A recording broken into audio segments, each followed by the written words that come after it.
Hello, আসসালামু আলাইকুম। Welcome back to my channel. তোমাদের জন্য আজকে এই অসাধারণ রেসিপিটি নিয়ে এসেছি, আর এটি হচ্ছে ঢ্যাঁড়স। চলো কিভাবে তৈরি করছি দেখি।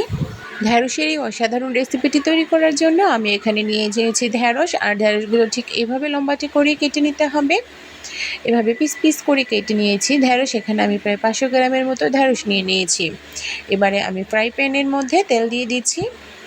এখানে আমি অনেকটা পরিমাণ সয়াবিন তেল দিয়ে দিয়েছি, আর তেলটা কিন্তু খুব ভালো করে গরম করে নিচ্ছি। তেলটা গরম হয়ে গেলে চুলার আঁচ একদম কমিয়ে এর মধ্যে অর্ধেকটা ঢ্যাঁড়স দিয়ে আমি ঢ্যাঁড়সটা একটু ভেজে নিব। আর ভাজার সময় কিন্তু এতে কোনো প্রকারের লবণ এড করব না। লবণ দিলে কিন্তু ঢ্যাঁড়সের কালার নষ্ট হয়ে যাবে, আর এর থেকে একদম পিছলো পিছলো কষ বেরিয়ে যাবে। তাই আমি এখানে কোনো লবণ ব্যবহার করব না, শুধুমাত্র ঢ্যাঁড়সটা তেলের মধ্যে হালকা করে ভেজে নেব। এইভাবে করে ঢ্যাঁড়স ভেজে নিতে হবে একদম কম আঁচে, যাতে করে ঢ্যাঁড়সটা প্রায় 80% মতো সেদ্ধ হয়ে যায়, কিন্তু কালার নষ্ট না হয়। লবণ দিলে কিন্তু কালার নষ্ট হয়ে যাবে। এইভাবে করে এই ছাঁকনি দিয়ে ছেঁকে ঢ্যাঁড়সগুলো আমি তেল থেকে উঠিয়ে নেব। এই একই পদ্ধতিতে আমি বাকি ঢ্যাঁড়সগুলোও ভেজে নেব। আমার এই ঢ্যাঁড়সগুলো ভাজা হয়ে গিয়েছে, এবার আমি উঠিয়ে নিচ্ছি। সমস্ত ঢ্যাঁড়সগুলো আমি উঠিয়ে একটা পাত্রে রেখে দিচ্ছি। দেখো, ঢ্যাঁড়সের কালার কিন্তু খুব ভালো সুন্দর লাগছে দেখতে। এবার আমি বাকি ঢ্যাঁড়সগুলো একইভাবে ভেজে নিচ্ছি।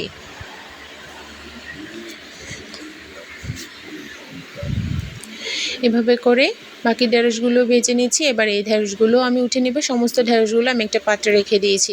এবারে চলে যাচ্ছি মূল রান্না। এখানে আমি 1 টেবিল চামচ গোটা জিরে দিয়ে দিয়েছি এবং 3টা শুকনো মরিচের ফোড়ন দিয়ে দিয়েছি। এগুলো আমি একটু নেড়ে চেড়ে ভেজে এরপর এর মধ্যে পেঁয়াজ কুচি দিয়ে দিব। পেঁয়াজ কুচি কিন্তু এখানে অনেকটা পরিমাণে ব্যবহার করতে হবে, যেহেতু আমি এখানে একটা গ্রেভি তৈরি করব। তাই কুচি কুচি করা পেঁয়াজ দিয়ে দিলাম, একদম ঝুরি কুচি করা পেঁয়াজ দিয়ে দিয়েছি। আর পেঁয়াজগুলো আমি হালকা একটু ভেজে নিচ্ছি, খুব বেশি ভাজা যাবে না। যখন পেঁয়াজের কালারটা চেঞ্জ হয়ে যাবে হালকাভাবে, ততটুকু পর্যন্ত ভেজে নিতে হবে।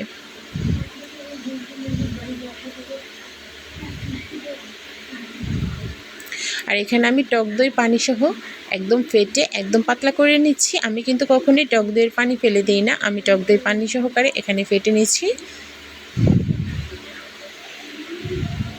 এখানে পেঁয়াজের দেখো কালার কিন্তু চেঞ্জ হয়ে গিয়েছে। এবার আমি এর মধ্যে বাকি মশলাগুলো অ্যাড করে দেব।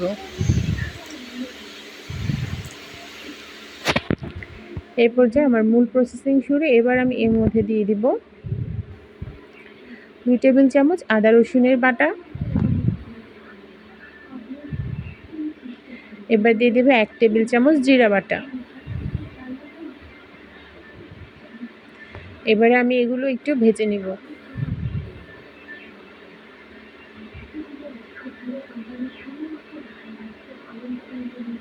এই রান্নাটা কিন্তু খুবই টেস্টি একটা রান্না। যারা ঢ্যাঁড়স খেতে ভালোবাসো তারা এইভাবে করে ঢ্যাঁড়স রান্না করলে কিন্তু ঢ্যাঁড়সের প্রতি তোমাদের ভালোবাসা আরও বেড়ে যাবে।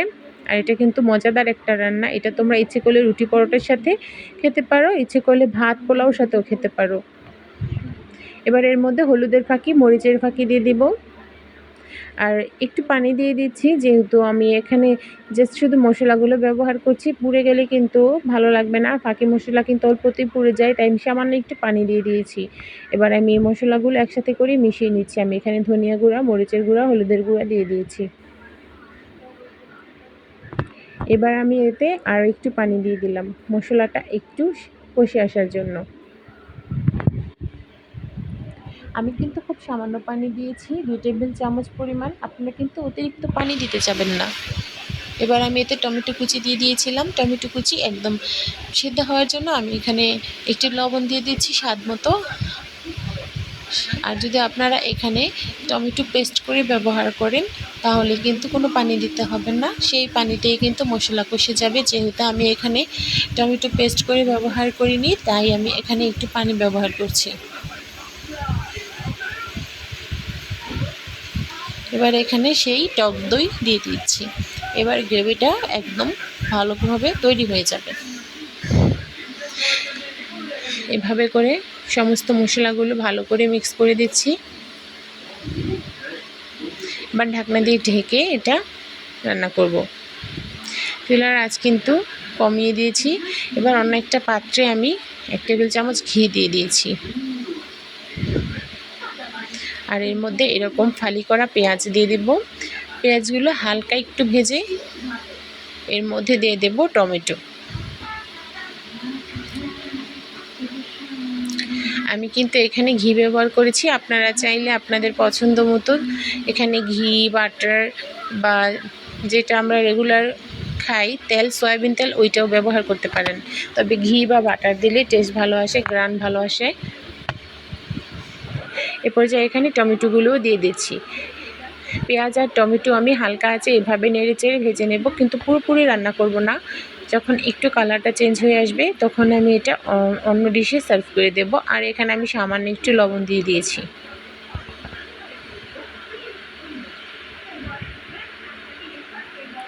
এটা পুরো রান্না করা যাবে না, এটা কিন্তু এরকম হাফ রান্না হয়ে গেলে যখন মনে হবে হালকা সিদ্ধ হয়ে যাচ্ছে তখন আমি এটা এই গ্রেভির মধ্যে দিয়ে দেব। দেখুন গ্রেভিটা কিন্তু খুবই লোভনীয় হয়েছে। এবার আমি এগুলো এর মধ্যে দিয়ে দিলাম আর এগুলো ভালোভাবে মিক্স করে নিচ্ছি। এবার আমি এর মধ্যে ভেজে রাখা ঢ্যাঁড়সগুলো দিয়ে দেবো। আর ঢ্যাঁড়স দেওয়ার পরে কিন্তু খুব বেশিক্ষণ রান্না করা যাবে না, জাস্ট 2-3 মিনিটের মতো ঢাকনা দিয়ে রান্না করতে হবে। আর এর মধ্যে কিন্তু এই সবজিটা তৈরি হয়ে যাবে। আর বেশি সময় ধরে যদি আপনারা এটা রান্না করেন তাহলে এটা কালার নষ্ট হয়ে যাবে, টেস্টও নষ্ট হয়ে যাবে। ঢ্যাঁড়স যদি ভেঙে যায়, একদম তরকারির মধ্যে গলে গলে যায়, তাহলে কিন্তু এটা টেস্ট ভালো হবে না। তাই আপনারা অবশ্যই খুব কম সময় দিয়ে এটাকে রান্না করবেন। এটা খুব বেশি সময় ধরে রান্না করার কিছু নেই, এতে যা আছে সবই অল্প তাপে সিদ্ধ হয়ে যায়। এবার এর মধ্যে দিয়ে দিয়েছি মরিচের কুচি। মরিচ কুচি দিয়ে আমি মরিচ কুচিগুলো ভালো করে মিলিয়ে নিচ্ছি। আর লবণের টেস্টটা আপনারা দেখে দিয়ে নেবেন। এবারে এর মধ্যে আপনারা বিট লবণ, যারা পছন্দ করেন বিট লবণ খেতে, বিট লবণ দিতে পারেন। বিট লবণ দিলে কিন্তু রান্নার টেস্ট আরও বেড়ে যায়। আর এখানে 1 চা চামচের মতো লেবুর রস ব্যবহার করতে পারেন, বা খাবার সময় লেবু আপনারা নিয়েও খেতে পারেন। তো আমি এখানে লেবুর রসটা অ্যাভয়েড করে গেলাম, আপনারা চাইলে দিয়ে দিতে পারেন। আমার রান্না কিন্তু প্রায় শেষ। আপনারা বাড়িতে এভাবে করে ঢ্যাঁড়স রান্না করে খাবেন, দেখবেন ফ্যামিলির সবাই খুব পছন্দ করবে। বিশেষ করে বাচ্চারা কিন্তু ঢ্যাঁড়স খেতে খুবই ভালোবাসে।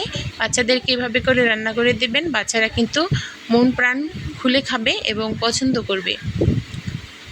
তো তোমরা এইভাবে করে বাড়িতে ঢ্যাঁড়স রান্না করে খাবে। কেমন লাগলো কমেন্ট বক্সে জানাতে ভুলবে না। পরবর্তীতে আমি তোমাদের সামনে আরও মজাদার রান্না নিয়ে আসবো। আমি প্রতিনিয়ত চেষ্টা করি তোমাদের জন্য মজার মজার রেসিপি নিয়ে আসতে। তো তোমরা আমার রান্নাগুলো অবশ্যই ট্রাই করবে, আর চ্যানেলটাকে অবশ্যই সাবস্ক্রাইব করে রাখবে, কমেন্ট করবে, শেয়ার করবে। তাহলে দেখো রান্নাটা কত লোভনীয় দেখা যাচ্ছে। এই রান্নাটা কিন্তু অতিথি আপ্যায়নেও দারুণ ভূমিকা রাখে। তো তোমরা অতিথি আসলে এইভাবে করে সবজি রান্না করে খাওয়াবে, দারুণ লাগবে। আজকের মতো আমার রান্না এখানেই শেষ। আল্লাহ হাফেজ।